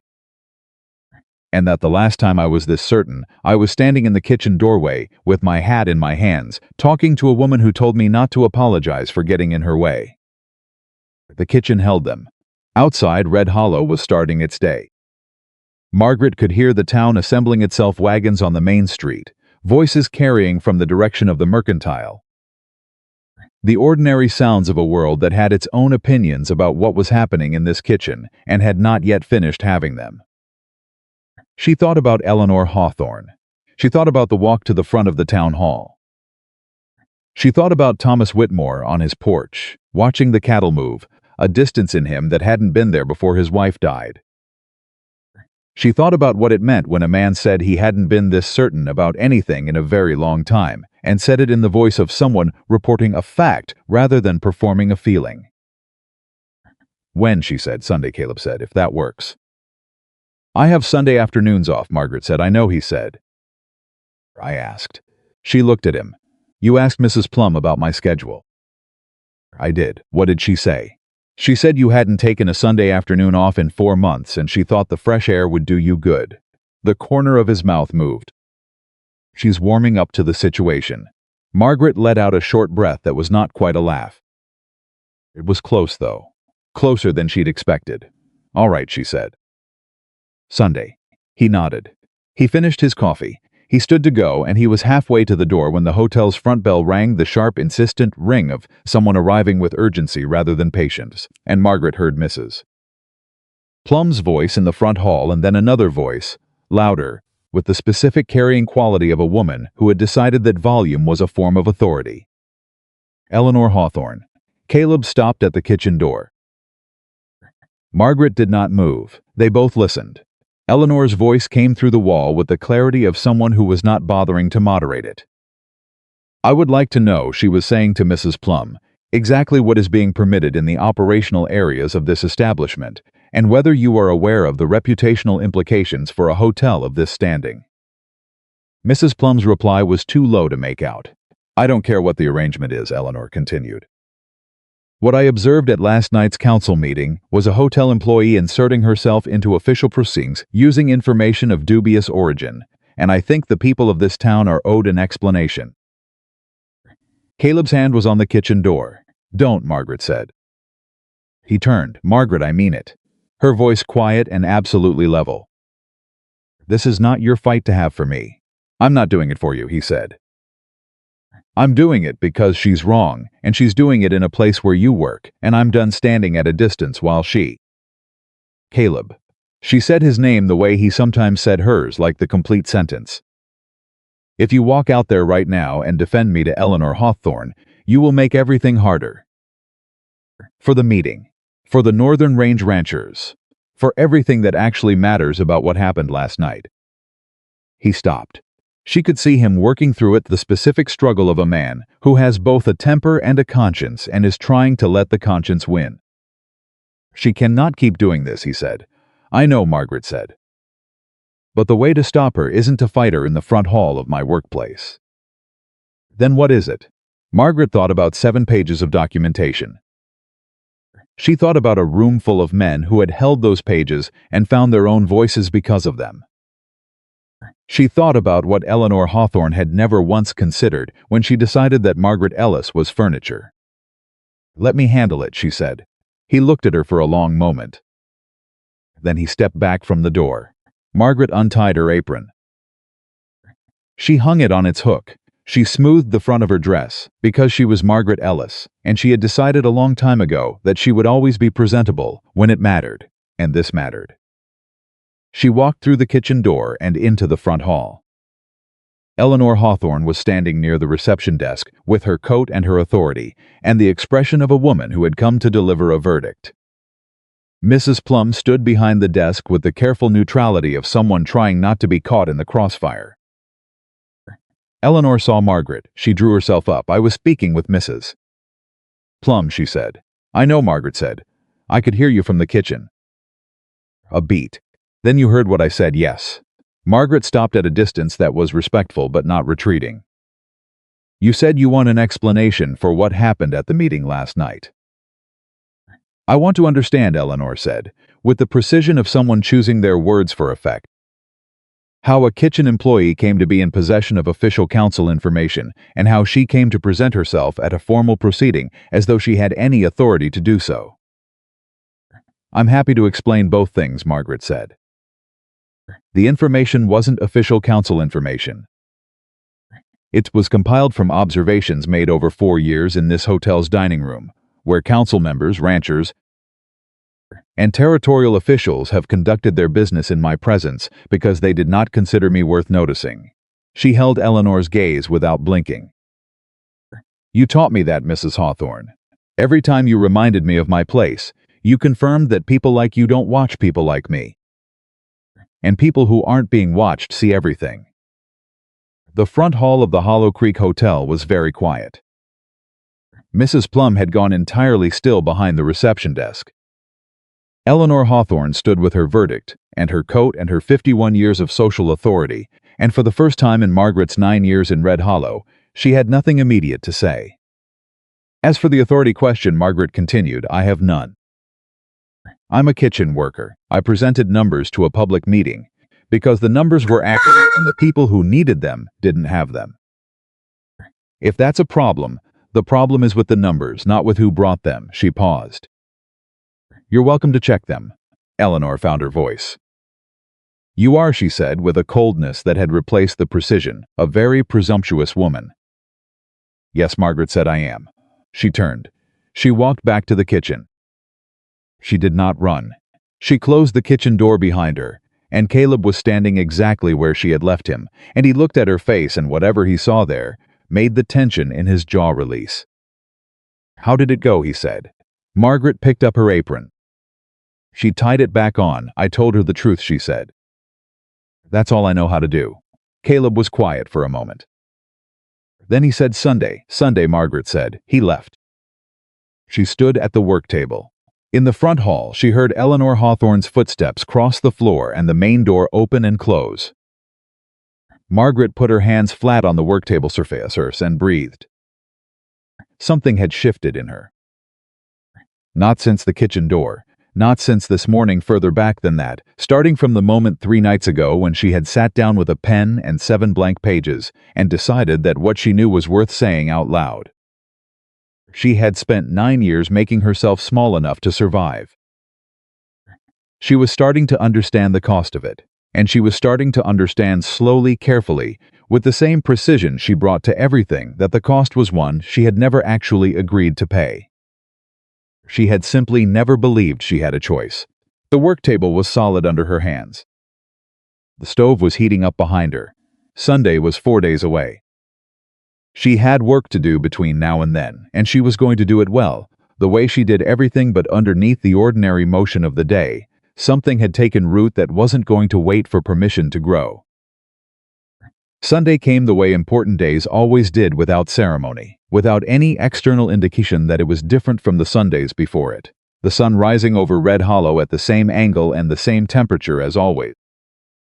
Indifferent to the fact that Margaret Ellis was standing in her small room at noon trying to decide what to wear. She owned 4 dresses that were not work dresses. Two of them were unsuitable, one too worn, one purchased 3 years ago when she had been narrower through the hips and no longer closed properly at the back. The third was a dark wool dress she had bought for her aunt's funeral and had never worn since, which seemed wrong for the occasion in a way she couldn't entirely articulate. The fourth was the one she had worn to the harvest dance, the faded blue cotton, simple and clean, the same dress she had been wearing when a coffee tray had nearly gone over the edge and 2 hands had come out of nowhere to steady it. She put on the blue dress. She braided her hair back the way she always wore it for work, then stopped, undid it, and did it again differently, looser, with less severity, the way she might wear it if she were not expecting to carry trays through a crowded room. She looked at herself in the small mirror above the wash basin. She had never been comfortable with mirrors. Not because she was unaware of what she looked like, she was very aware, had been since childhood, but because mirrors had a way of showing you yourself through the accumulated eyes of everyone who had ever had an opinion about your appearance. And Margaret had been collecting other people's opinions since she was old enough to understand that her body was the kind of body that invited comment. She looked at herself now and tried to see only herself. Round face, dark eyes, the braid loose against her shoulder. A large woman in a faded blue dress, buttoned properly, wearing her Sunday afternoon expression, which was the same as her other expressions but with slightly less armor in it. "That'll have to do," she said out loud to no one. She put on her coat and went downstairs. Caleb was waiting at the hotel's front entrance. Not the service door, the front entrance. She registered that detail, precisely the deliberateness of it, the way it announced without words that this was not a kitchen visit, not a working morning conversation, not something that needed to happen out of view of the main street. He was standing at the front entrance in a clean coat with his hat in his hands, and when she came through the lobby and he saw her, something in his face arranged itself into an expression she had no previous entry for. "You look," he started. "Don't," she said, because she was not ready for whatever the end of that sentence was. He closed his mouth. Then he said, "All right." He offered his arm. Margaret looked at it for a moment. She thought about every window on the main street. Every pair of eyes that would track two people walking out of the Hollow Creek Hotel together on a Sunday afternoon, a large woman in a blue cotton dress on the arm of the wealthiest man in the territory. She thought about Eleanor Hawthorne. She thought about the walk to the front of the town hall. She took his arm. They walked. Nobody tried to stop them. The way the main street registered their passage with a low, particular attention, conversations pausing slightly as they went by. Heads turning with the precision of a population that had already been discussing this development and was now receiving new data. Margaret kept her chin level and her pace steady and her eyes on the road ahead, and Caleb walked beside her with the unhurried ease of a man who had decided something and was not looking for permission. "You're not nervous," she observed. "I'm a little nervous," he said. "I'm better at not showing it than you might expect." "What are you nervous about?" He glanced at her sideways. "My father," he said. "He's not difficult, exact. But he's direct. He'll say exactly what he thinks." "I want to warn you for that. I appreciate directness," Margaret said. "I find it restful." Something in his expression shifted with what might have been relief. "Good," he said. "That'll help." The Whitmore Ranch was 2 miles east of town, and they went by wagon rather than on foot. Caleb had left it at the livery, and he helped her up onto the seat with the matter-of-fact care of a man who had spent his life around physical work and understood the practical realities of getting a woman in a dress into a wagon seat without making it awkward. Margaret appreciated the matter-of-factness of it, the absence of the elaborate performance some men made of such gestures. The road opened up past the last of the town's buildings, and the sky over Montana did what Montana's skies did in October. It went enormous and blue and indifferent and magnificent all at once. The kind of sky that reminded you that human concerns, however pressing, occupied a very small portion of the available territory. Margaret breathed it in. "You don't get outside much," Caleb said. It wasn't a question. "Kitchen work is inside work," she said. "Do you miss it being outside?" She thought about it honestly. "I used to walk in the evening," she said. "When I first came to Red Hollow." Before I learned that women walking alone in the evening drew the wrong kind of attention. Caleb's jaw tightened slightly. That's wrong, he said. Yes, Margaret said, it is. They rode in silence for a moment. You should be able to walk in the evenings, he said. A lot of things should be different than they are, Margaret said. I've learned to work with what is. That's practical, he said. It's survival, she said. There's a difference. He looked at her. When did you stop believing they were the same thing, he said. The question landed somewhere important. Margaret thought about it. Recently, she said. He didn't ask more than that. He simply nodded the way he nodded when he'd received information he intended to keep. The ranch announced itself not through its buildings, but through the sound of its first cattle in the near distance, the low, continuous sound of an operation that was always working, always moving, never quite still. Margaret had heard ranches described in conversation hundreds of times across the hotel dining room table, but she had never been on one, and the scale of it as they came up the drive was different from anything she had imagined. Thomas Whitmore was sitting on the porch. He was in his early 70s, a big man gone lean with age, with Caleb's coloring and more of it darker, more weathered, the kind of face that had been put through decades of Montana seasons and had opinions about all of them. He was watching them come up the drive with an expression that gave nothing away yet. Caleb helped Margaret down from the wagon. They walked to the porch. Thomas Watch said, "This is Margaret Ellis." Thomas looked at her.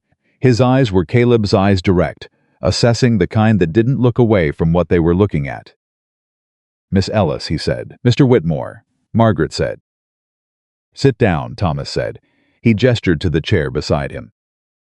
"Both of you," they sat. For a moment, Thomas simply looked out toward the cattle in the near distance, not speaking. It was the silence of a man who had spent 70 years saying things when he had something to say and not otherwise, and Margaret found it exactly as she had told Caleb she would, restful. Then Thomas said, "My son tells me you're the one who put together the documentation that stalled the council vote Thursday." "I had information that was relevant," Margaret said. "I compiled it. Where'd you get it?" "The dining room of the Hollow Creek Hotel," she said. "Over 4 years of service work." Thomas was quiet for a moment. "That's smart," he said. Not as a compliment, exactly, more as a plain assessment, the way you might describe a tool that had turned out to be more useful than its appearance suggested. "It's attention," Margaret said. "Anyone can pay attention." "No," Thomas said. "They can't. Most people hear what they're expecting to hear. You have to be trained out of that, or born without it." He glanced at her sideways. "Which are you trained?" Margaret said. "By 9 years of being expected to disappear." Thomas turned his head and looked at her directly. He said. Then he looked back at the cattle. Caleb beside Margaret had the specific stillness of a man trying very hard not to show that he was holding his breath. "Caleb tells me," Thomas said, in the same level, unhurried tone, "that you've been having morning conversations in the hotel kitchen. About business, ranch operations, the council situations." Thomas was quiet. "What other things?" he said. Margaret considered. "He told me about your wife," she said. "I told him about my aunt. We talked about what it means to make decisions alone, when you've been used to making them with someone." She paused. "We talked about what it's like to be surrounded by people and still be lonely." Thomas said nothing. The silence this time was different. It had something moving through it that hadn't been there before. "He's been lonely a long time," Thomas said. "Longer than he knows how to say." "I know," Margaret said. Thomas turned and looked at her again. This time the look lasted longer. "You're not what I expected," he said. "What did you expect?" Margaret said. Thomas leaned back in his chair. "Honestly," he glanced at Caleb, "I expected someone who'd figured out that my son is a wealthy man and decided to figure out how to get close to him." Margaret nodded slowly. "That's a reasonable thing to expect," she said. "But that's not what you are. It isn't." "How do I know that?" Margaret looked at him. "You don't," she said. "Not yet." But I'd ask you to consider what I had to gain from walking to the front of a town hall meeting and presenting information that embarrassed the Hawthorne family in front of half of Red Hollow. Caleb wasn't in the room when I decided to do that. I didn't know he was there. I didn't do it to impress him. Thomas was quiet. Why did you do it, he said. Because the information was true and the people who needed it didn't have it, she said. And because I've spent 9 years being invisible, and I have things to say, and I am tired of saying them only to myself. Thomas Whitmore looked at Margaret Ellis for a long moment.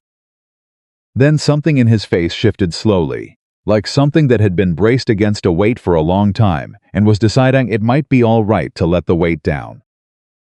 You Hungrit blinked. Ah, yes, she said. Actually, yes. Good, Thomas said, pushing himself up from the chair with the careful deliberateness of a man whose joints had opinions. Come inside. Housekeeper made enough soup to feed a cattle drive. Caleb stood. He looked at Margaret with an expression so openly relieved that she almost laughed. She stood and followed Thomas Whitmore into the house. The afternoon went 4 hours. Margaret had not expected 4 hours. She had prepared herself for a careful, formal, probably uncomfortable hour, followed by an equally careful exit. What happened instead was Thomas Whitmore discovering over soup and bread and then coffee that Margaret had opinions about cattle breeding that he found professionally interesting, and that her interest was genuine rather than performed, and that once he had established those two things, he relaxed into conversation the way a man relaxes who has been sitting in a formal chair too long and has finally been given permission to stand.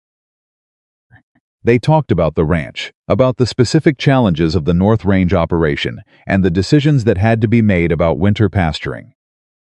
Margaret asked questions that came from 4 years of listening to men talk about exactly these problems in the hotel dining room.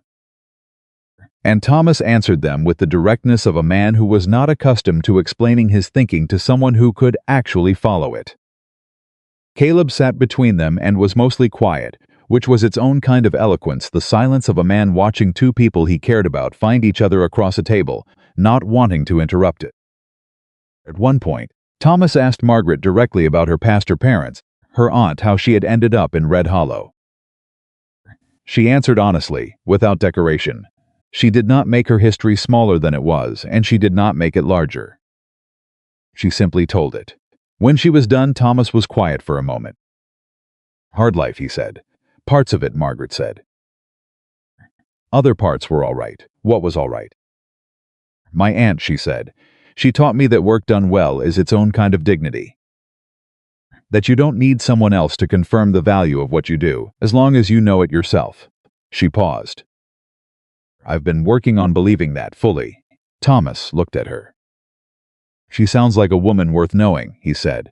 She was, Margaret said. She'd have liked you. Thomas made a sound that was the closest thing to a laugh she'd heard from him. Caleb, across the table, looked like a man whose whole chest had unclenched at once.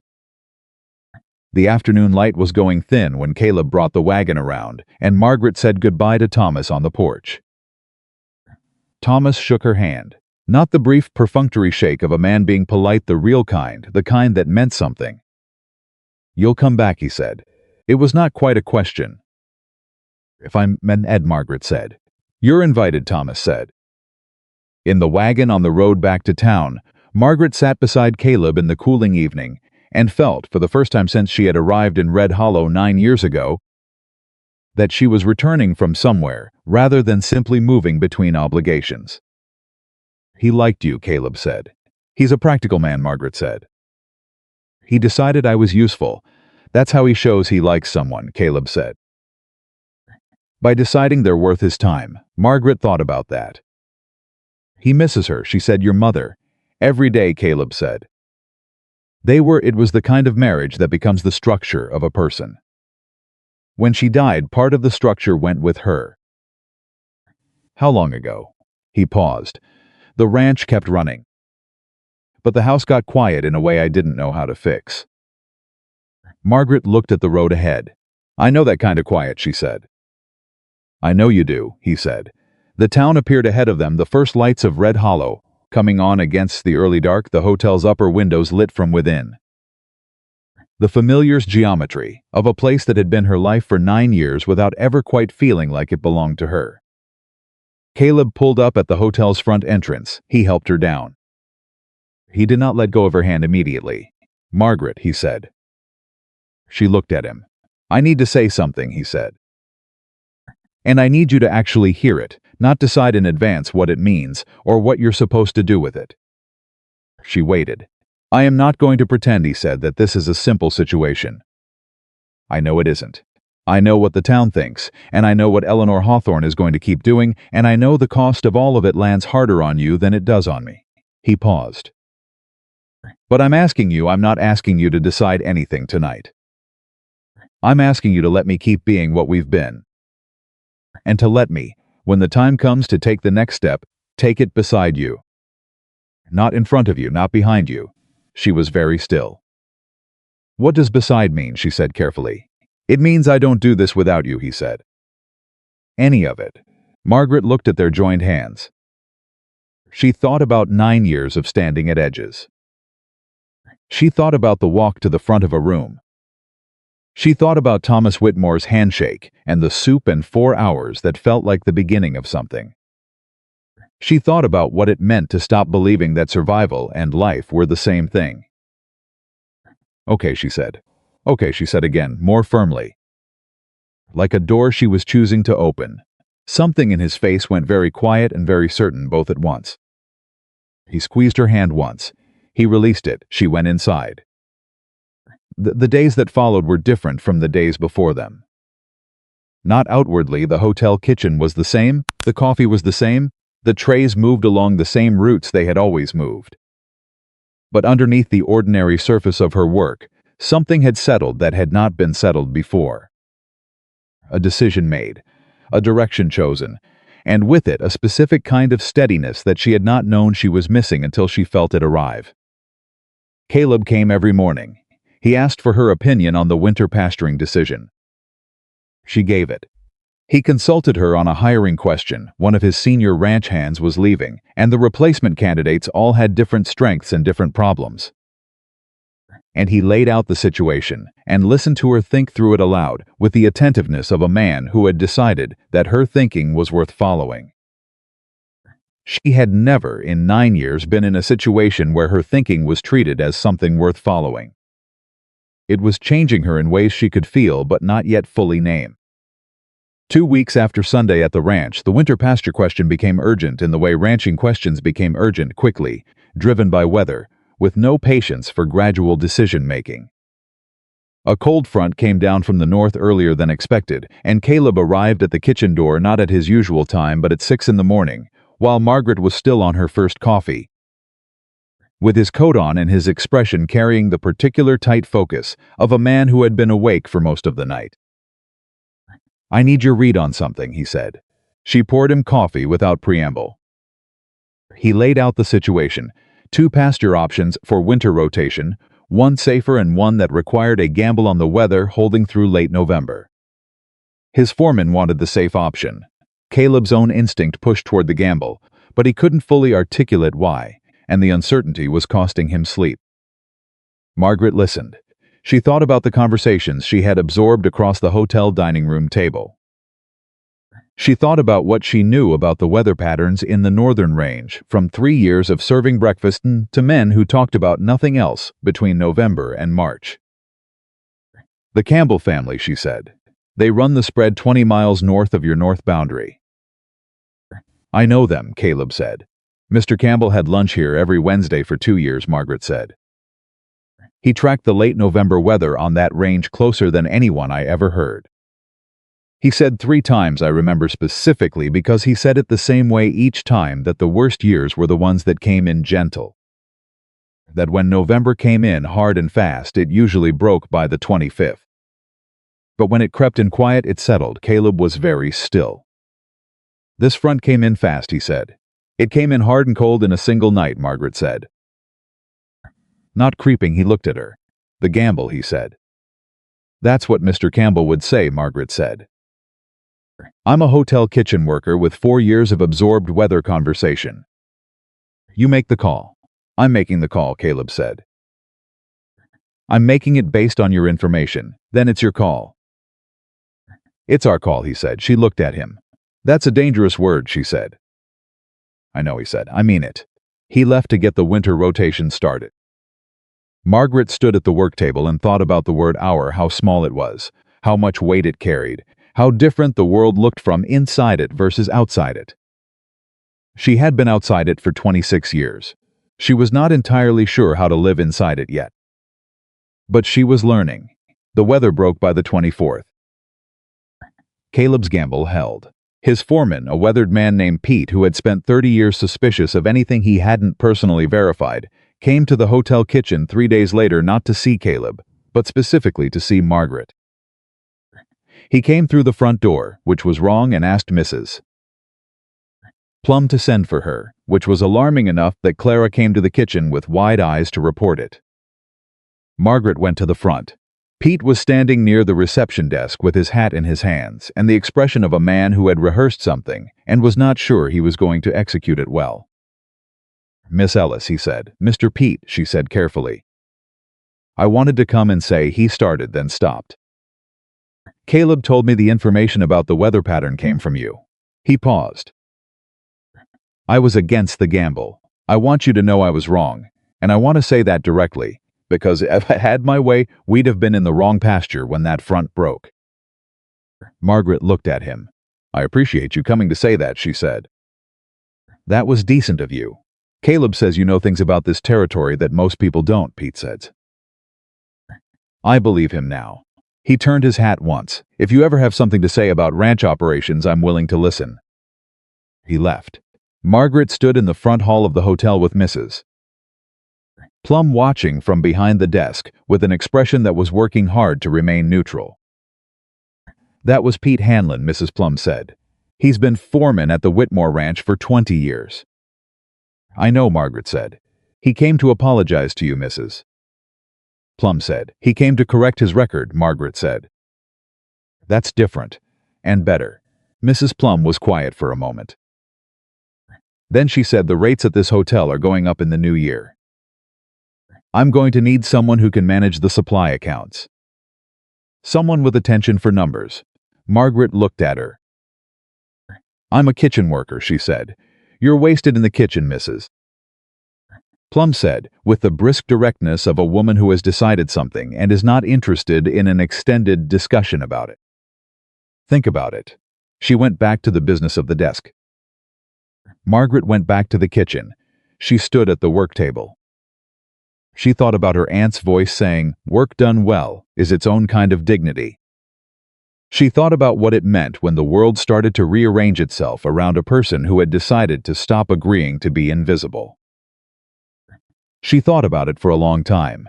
Then Clara came in with the lunch preparations and Margaret started working, and the afternoon moved forward the way afternoons did with or without her permission. She was closing up the kitchen that evening when she heard the hotel's front bell, and then voices in the lobby that she could not immediately identify a man's voice, older, with an authority in it that was different from the authority of money or social position, the authority of someone accustomed to being listened to in an official capacity. She found out the next morning what it had been. Caleb was at the kitchen door earlier than usual, and his expression was the kind she had come to associate with situations that were going to require careful thinking. The council, he said before she could ask. Oakes has found a workaround. Margaret went still. What workaround? He's arguing that the documentation presented at the Thursday meeting, your documentation was inadmissible, because it was presented by a private individual without official standing, and that the vote to table was therefore procedurally invalid. Caleb sat down. He's pushing to reschedule the vote with the original proposal reinstated. Margaret absorbed this. On what grounds does he claim the vote was invalid, she said. He's arguing that public comment must be submitted in writing in advance and cannot be presented in the form of unsolicited testimony during formal proceedings. That's not what the Territorial Council rules say, Margaret said.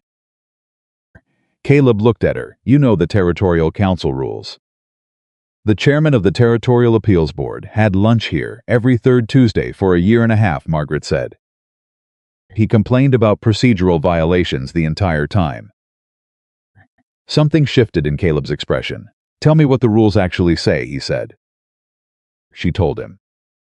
He listened with his coffee going cold in front of him and his whole attention on what she was saying, and when she was done, he sat back and looked at her with the expression she now recognized as the one that meant a decision had been made. "I need you to write it down," he said. "I can do that," she said. "And I need you to come with me to Billings," he said. Margaret blinked. "Billings, I have an attorney there. His name is Gerald Marsh. He's been trying to find grounds to challenge the Hawthorne influence on the council for 2 years. What you just told me is the grounds. You want me to go to Billings to speak with your attorney. I want you to go to Billings because you have information my attorney doesn't have and can't get any other way, and because this fight is not just about the ranch." He held her gaze. "Hicks is going to lose his spread if this goes through. So will 4 other families on the North Range. You have the information that stops it." Margaret thought about Hicks standing up in the town hall meeting. She thought about the specific, careful anger of a man watching years of work, threatened by people with better resources than him. "When," she said. "Thursday," Caleb said. "We'd go by train.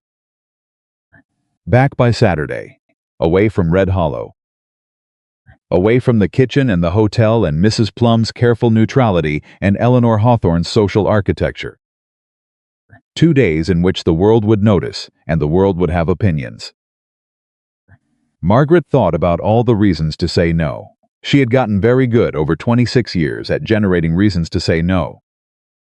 It was a skill she had honed to efficiency: the rapid inventory of risk, the assessment of cost, the calculation of what could be lost. She could do it in seconds. She did it now. Then she thought about Thomas Whitmore's handshake. She thought about Pete Hanlon coming through the front door with his hat in his hands. She thought about Mrs. Plum saying "you're wasted" in the kitchen with the brisk matter-of-factness of a woman who had decided to say something true. She thought about Hicks. She thought about the word "our." "Thursday," she said. "Yes." Caleb let out a breath. "I'll arrange the tickets," he said. "I'll write up the documentation tonight," she said. "Everything I know about the procedural rules, and everything I know about the actual numbers." She paused. "It'll be more than 7 pages this time." "Good," he said. He stood. He picked up his hat. He stopped at the kitchen door and looked at her with the expression she had no previous entry for, and was slowly, carefully, building a new one. "Margaret," he said. "Caleb," she said. "Whatever happens in Billings," he said. "Whatever happens with the council and Oaks and Eleanor Hawthorne and all of it, I want you to know something." She waited. "I'm not asking you to do this for the ranch," he said. "Or for Hicks. Or for any of it." "Then what are you asking me for?" she said. He held her gaze. "I'm asking because you deserve to be in the room where it matters," he said. "And I intend to make sure you are." The kitchen held them both. Then Margaret said, "You should know that I intend to be in the room whether you arrange it or not." A beat. He laughed, the real laugh, the one that happened before the decision to let it out. "I know," he said. "That's why I asked." He left. Margaret stood at the work table with the morning light coming through the kitchen window and the smell of coffee and bread in the air, and something building inside her, that she was finally, after 26 years, ready to call by its right name. Not survival. Not endurance. Not the careful, measured management of a life kept deliberately small. Something larger. Something that had been there all along, waiting for the room to grow into. She picked up her pen. She started writing. The train to Billings left Red Hollow at 7 in the morning. Margaret had been awake since 4. Not from nerves, or not only from nerves, but from the particular alertness that comes when a person knows they are standing at the edge of something that cannot be undone once crossed.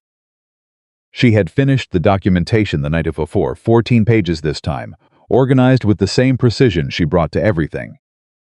Moving from the procedural rules she had absorbed from 2 years of the appeals board chairman's Tuesday lunches to the specific numbers that proved what the council's proposal was actually designed to accomplish and who it was designed to benefit. 14 pages. She had read them twice through before she folded them. They were good. She knew they were good, not because she needed someone else to confirm it, but because she understood what good work looked like, and this was it. Her aunt's voice in her head, steady as it had always been, worked well as its own kind of dignity.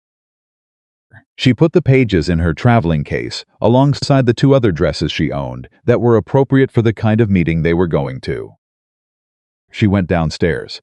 Caleb was at the front entrance again. He looked at her traveling case, and then at her face, and then he said, "Ready?" "Yes," she said. They walked to the station. The train platform held a handful of early travelers, a merchant couple from the south end of town, 2 young ranch hands going to Billings for reasons that were probably their own business. An older woman Margaret didn't recognize, who looked at her and Caleb with the alert curiosity of someone who intended to have a story to tell by nightfall. Margaret stood beside Caleb on the platform and did not look at the woman. "She's going to talk," Caleb said quietly, not looking at the woman either. "She was going to talk anyway," Margaret said. "The only question was what about." "And now she has material." "Now she has material," Margaret agreed. Something in his expression moved. "You're not bothered," he said. "I'm a little bothered," she said. "But I've decided to be bothered quietly." He looked at her with that particular expression, the one she had stopped, pretending she didn't have a name for. The train arrived. They boarded. The ride to Billings was 4 hours through the kind of landscape produced that meant effort, open and vast and operating entirely on its own scale, indifferent to human schedules and concerns. Margaret sat by the window and watched it move past and felt the specific physical sensation of distance from Red Hollow increasing with every mile, which was not entirely uncomfortable. Caleb sat across from her. They talked, not about the documentation or the attorney or the counsel. They talked the way they talked in the kitchen on the good mornings, about things that mattered in the longer sense, the way 2 people talk when they have stopped performing conversation and started actually having it. He told her about the first winter he'd run the ranch alone, after his father stepped back. The mistakes he'd made, and the ones he'd caught before they became disasters, and the one that had cost him 3 months of revenue and a relationship with a supplier that had taken 2 years to rebuild. "What did you learn from it?" Margaret asked. "That being right about the goal doesn't mean you're right about the method," he said. "And that the people who've been watching longer than you have usually know something you don't." Margaret thought about that. "Pete," she said. "Pete was the one who told me about the supplier problem before it became a disaster," Caleb said. "I didn't listen. I was 28, and I thought listening was the same as admitting I didn't know what I was doing." He paused. "I know better now, Wedge," he said. "And a few expensive lessons." He looked at her. "And recently, watching someone who's been invisible for 9 years walk to the front of a room and change the outcome of an official vote with information she'd compiled by herself, alone, with no support and no guarantee that anyone would listen." Margaret looked at her hands in her lap. "That's a generous description," she said. "It's an accurate one." "It was terrifying," she said. "I know," he said. "That's what made it something worth watching." Billings was larger than Red Hollow by a factor that reminded Margaret how small Red Hollow actually was, streets that went on past where you could see the end of them. Buildings stacked beside each other with the compressed logic of a place that had grown faster than it had planned for, the general noise and movement of a city that had not decided to be finished yet. Gerald Marsh's office was on the 2nd floor of a building on the main commercial street. He was a man of 50 with the tightly organized appearance of someone who had spent a career managing other people's crises and had developed a professional calm that could probably withstand significant disruption. He stood when they came in. He looked at Caleb and then at Margaret and then back at Caleb with a question in his expression that Caleb answered by pulling out a chair for Margaret and sitting down beside her rather than across from her. Marsh recalibrated visibly and sat down. "Mr. Whitmore told me you have documentation," Marsh said, addressing Margaret directly, which she appreciated. "I do," she said. She laid the 14 pages on his desk. He picked them up. He read. The office was quiet while he read. A clock on the wall kept the time with the deliberate patience of a clock that had sat through many important silences. Outside on the street, Billings went about its business without caring about any of theirs. Marsh turned a page, then another. Then he put the pages down and looked at Margaret over them with an expression that had moved from professional assessment into something more genuine. "Where did you get the procedural information?" he said. She told him about the appeals board chairman and the Tuesday lunches. "Harrington?" Marsh said. "Walter Harrington was your source?" "I served him lunch for a year and a half," Margaret said. "He was a thorough complainer, very precise about what the rules said versus what counsels actually did." Marsh stared at her. "Walter Harrington is the most respected procedural authority in the territory," he said. "He also prefers his coffee with 2 sugars," Margaret said. "And he thinks the biscuits at the Hollow Creek Hotel are the best in Montana." Marsh looked at Caleb. Caleb said nothing, with the practiced quiet of a man who was enjoying himself. Marsh looked back at Margaret. "This documentation," he said, picking up the pages again, "is better organized than most of what my own staff produces. And the procedural argument on pages 8 through 11 is not only correct, it's the argument I've been trying to construct for 2 years without the specific precedent you've cited on page 10. "The Dennison case," Margaret said. 1878. Harrington mentioned it 3 times over the course of different lunches. I connected it to the current situation because the structure was similar." "The Dennison case," Marsh repeated, almost to himself. Then he straightened the pages and set them down with the decisive movement of a man who had made a decision. "Miss Ellis," he said, "I would like to formally engage your assistance on this matter." Margaret looked at him. "I work in a hotel kitchen," she said. "Not as a lawyer," Marsh said. "As a research consultant. What you have here represents a quality of territorial knowledge that I cannot obtain through standard channels." He paused. "I would pay you for your time." The clock kept its patient count. Caleb beside her was looking at the wall with the studied neutrality of a man, making a significant effort not to influence the moment. Margaret thought about Mrs. Plum saying, "You're wasted in the kitchen." She thought about Pete Hanlon coming through the front door with his hat in his hands. She thought about 14 pages written by lamplight and the satisfaction of knowing they were good. "We can discuss the specifics later," she said. "First, tell me what you need for the council challenge." Marsh told her. They worked for 3 hours. Margaret answered questions, clarified citations, walked him through the sequence of the numerical argument and where it connected to the procedural one. Marsh's clerk, a young man of about 20 who had started the meeting with the bored expression of someone who expected it to be routine, was taking notes with increasing urgency by the end of the first hour. And by the end of the third, he had filled a notebook and started on a second. When they were done, Marsh sat back and looked at the material spread across his desk. "This is enough," he said, "more than enough. The procedural challenge alone would have been sufficient, but combined with the numerical documentation and the Dennison precedent," he paused.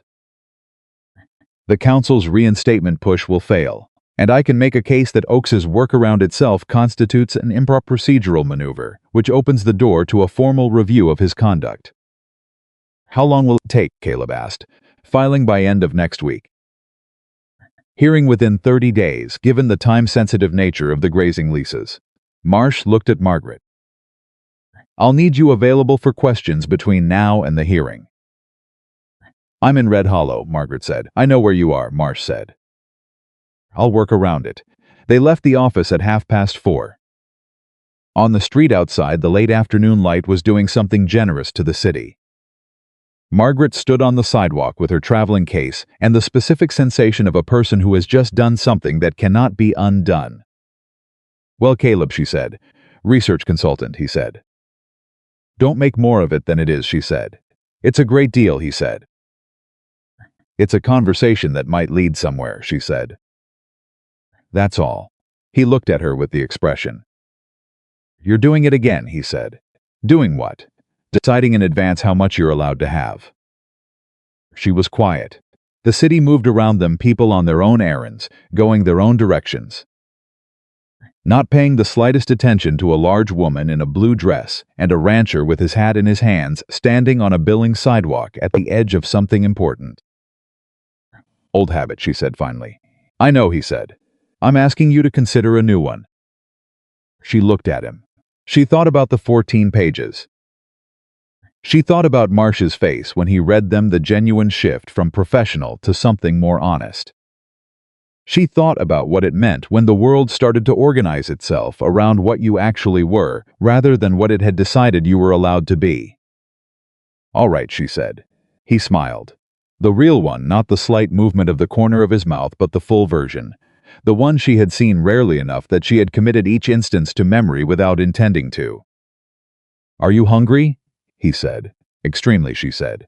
They had dinner at a restaurant on the main street where no one knew their names or their history or what anyone in Red Hollow thought about the specific combination of who they were.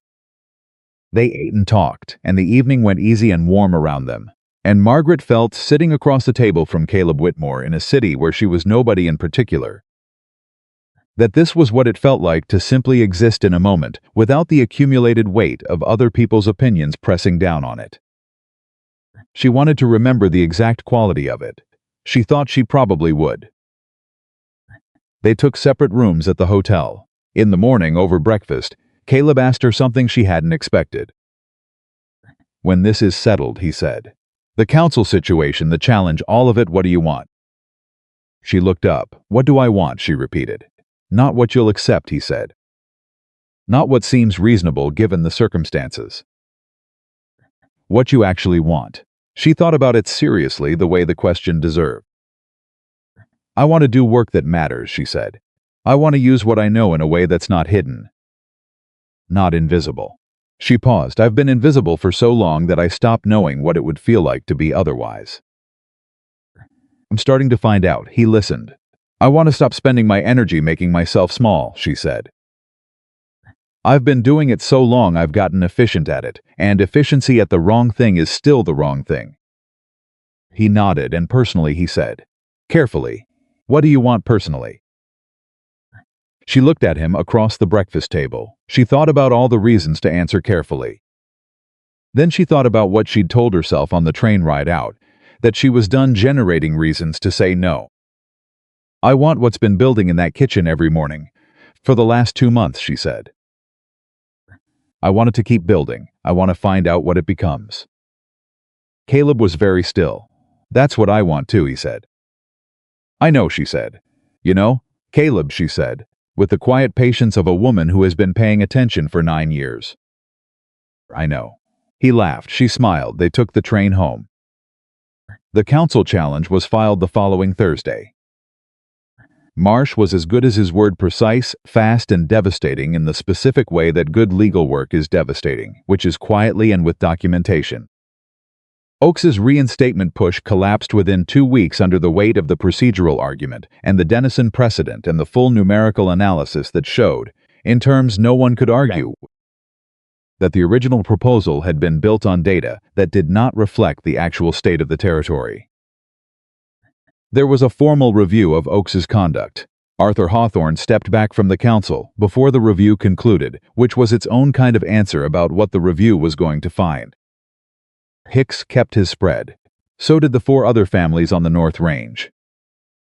The new lease rate structure, when it was finalized 6 weeks later, was based on accurate data and applied evenly. 3 of the small ranchers sent notes to Marsh's office. Marsh forwarded them to Margaret. She kept them in the inside pocket of her coat for a while, the way you keep things that are too important to put away in a drawer. Red Hollow did not transform overnight. That was not how towns worked, and Margaret had never expected it to. People with long memories and firm opinions did not rearrange themselves around a new fact just because the fact was true. Eleanor Hawthorne did not apologize. She did not appear to be considering it. She continued to move through Red Hollow with the settled authority of a woman who had decided that the recent events were a temporary inconvenience rather than a permanent shift. But things changed anyway, the way things change when they have decided to change regardless of individual opinions. Mrs. Plum gave Margaret the supply accounts in December, along with a pay adjustment that Margaret negotiated herself with the same flat factual precision she brought to everything. It took 15 minutes, and Mrs. Plum accepted her terms with the expression of a woman who was relieved to be dealing with someone who knew what they wanted. Marsh sent cases periodically questions that required the specific kind of territorial knowledge that no document could provide and no standard research could locate. Margaret answered them at the kitchen table in the evenings, or at the hotel's small office desk when Mrs. Plum gave her use of it, and the work was precise and satisfying in a way that had its own particular warmth to it. Caleb came every morning, and then in February he did not come to the kitchen. He came to the front entrance, as he had on the Sunday of the ranch visit, and he asked Mrs. Plum for Margaret, and Mrs. Plum came to find her in the office with an expression that was specifically designed to be neutral and was not quite succeeding. Margaret went to the front. Caleb was standing near the reception desk with his hat in his hands and his good coat on, and an expression she had never seen on him before, something underneath the steadiness. Something that was not quite nervousness, but was in the same neighborhood. "Can we walk?" he said. They walked. Main Street, mid-morning February, light, thin and cold, and doing its best. Red Hollow watched them go by with the practiced attention of a population that had been following this particular development for months and had strong opinions about where it was heading. At the end of the main street, where the town gave way to the open road east, Caleb stopped. He turned to face her. He was still holding his hat. "I have something to say," he said, "and I've been thinking about how to say it for about 3 weeks, and I've decided that thinking about it isn't making it easier, so I'm just going to say it." Margaret waited. "You know what everyone in Red Hollow sees when they look at me," he said. "You told me once. My money, my name." "I remember," she said. "And you know what I saw when I looked at you," he said. "From the very first night." She was very still. "You were the only person in that room who didn't want anything from me," he said. "And that's true. But it's not the whole truth." He paused. "The whole truth is that you were the only person in that room who was entirely yourself. Not who the room wanted you to be. Not who Eleanor Hawthorne had decided you should be. Just entirely, exactly yourself." He looked at her. "I have never in my life met someone as fully themselves as you are. And I have spent the last 4 months watching you walk to the front of rooms that weren't ready for you, write 14 pages by a kitchen lamp, because the work was worth doing. Sit across a table from my father and tell him the truth about yourself, without apology." He stopped. "I have spent 4 months being more certain about you than I have been about anything, since I was 22 years old, and I knew this ranch was my life's work." The February air was cold and direct, and carrying the specific smell of Montana winter, clean and sharp and indifferent to the fact that 2 people were standing at the end of the main street of Red Hollow in the middle of a Tuesday morning having the most important conversation of both their lives. "Margaret Ellis," Caleb said, "I am asking you to marry me." He said it plainly. No speech, no performance. In the voice of a man who meant what he said, and had decided that elaborate framing was a way of distancing yourself from the weight of the thing. Margaret looked at him. She thought about the coffee tray. She thought about the kitchen doorway and his hat in his hands. She thought about 2 cups on the work table and the easy silence of mornings that felt like home. She thought about Thomas Whitmore's handshake. She thought about the train to Billings and the dinner where no one knew their names. She thought about 9 years of making herself small and the specific work of undoing it, and how she was not done undoing it. And how she suspected that the undoing was something that would take the rest of her life. And then she thought about whether she wanted to do that work alone or beside someone who had never once, from the very first moment, asked her to be smaller than she was. She thought about the word "are." "Yes," she said, 1 word. But she said it with her whole voice, not the careful portion of it she had been rationing out to the world for 26 years, the full thing, without apology, without qualification, without the preemptive management of expectation that had become her survival language. Just yes. Caleb let out a breath. He put his hat on. He reached out and took her hand. They stood at the end of the main street of Red Hollow, Montana, in February 1 Einsad, 886, and did not say anything else for a while, because there was nothing else that needed saying just then. And both of them were people who understood the value of not adding words to a moment that was already complete. They were married in April, at the ranch, in a ceremony that was small by the standards of Whitmore family history, but enormous by the standards of what Margaret Ellis had ever imagined for herself. Thomas Whitmore stood up beside his son, Clara stood up beside Margaret and cried through the entire ceremony, which she did not apologize for, and which Margaret found, in spite of everything, completely endearing. Pete Hanlon was there. Marsh came from Billings. Hicks came from the North Range with his wife and two of his neighbors, and shook Margaret's hand at the reception with both of his, and did not let go immediately, which she understood. Eleanor Hawthorne was not there. She had sent a formal card of congratulation that read, in its entirety, "Warmest wishes to the Whitmore family on the occasion of this union." Margaret read it once and put it in a drawer, and did not take it out again, which was its own kind of grace, the grace of not needing to win, because winning had never been the point. The years that came after were full. Not easy, nothing was easy in the territory, and the ranch was a living thing that demanded constant attention and had no patience for sentiment. But full, in the way that a life is full when it is being used for what it was built for, when the work matches the person and the person has finally stopped apologizing for taking up space. Margaret managed the Whitmore Ranch from the second year of their marriage, a role she moved into, with the same quiet efficiency she had brought to everything else, and with results that Pete Hanlon began citing in conversations with neighboring operations as the standard he was trying to match. She continued her consulting work with Marsh's office, which grew as her reputation for territorial knowledge spread through the legal community in ways she had not anticipated and did not discourage. She wrote letters. She had always been good at letters, had written them for other hotel workers who needed them, had composed careful notes on behalf of people who did not have the words, and now she wrote them for the small ranchers on the North Range when disputes arose, and for the women in town who needed documents prepared and had no one who knew how to do it, and sometimes simply for herself, in a journal she kept in the drawer of the desk Caleb built for her in the corner of the ranch's main office. In the 4th year of their marriage, a young woman arrived at the Red Hollow train station with a small suitcase and the specific expression that Margaret recognized from the inside, the expression of someone who has traveled a long way from something they were running from and has not yet located what they were running toward. Margaret saw her from across the platform. She walked over. "Can I help you?" she said. The young woman looked at her, taking in, Margaret knew, the full measure of her. The size of her, the plainness of her dress, the confidence of her posture, which was something that had come slowly over years, and was now simply the way she stood. "I'm looking for work," the young woman said. "I was told there might be something at the hotel." "The hotel has a kitchen position open," Margaret said. "I know the manager. I can introduce you." The young woman looked at her with the cautious assessment of someone who has learned not to accept help from strangers without first establishing why the help is being offered. "Why would you do that?" she said. Margaret looked at her. She thought about a large woman in a faded apron at the edge of a dance floor, learning to be invisible so she could survive. She thought about what it had cost. She thought about what it had taken to undo it.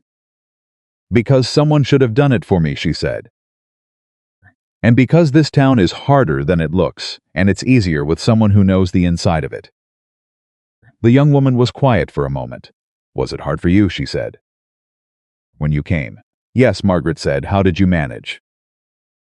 Margaret thought about it honestly. She tried to think about everything. "I paid attention," she said. "I kept doing the work.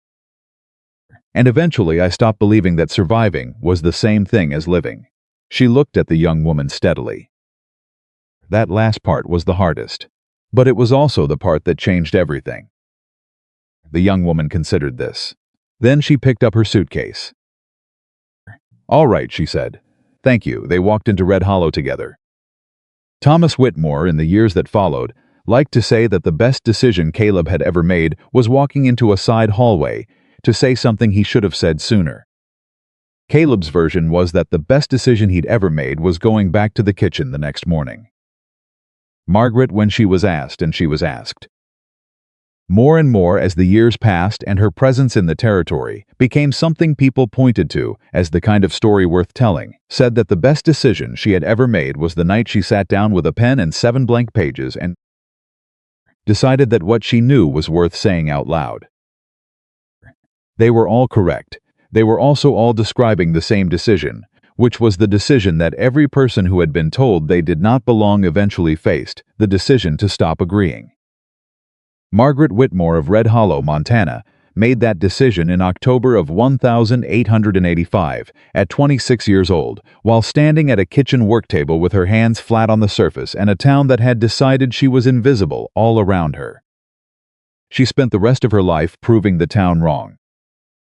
Not through anger, not through performance, through the quiet daily, relentless application of everything she was in a world that had wanted her small and found, to its eventual amazement, that she had never actually agreed to be. The person everyone had overlooked had always been exactly and entirely herself, and that had always been more than enough.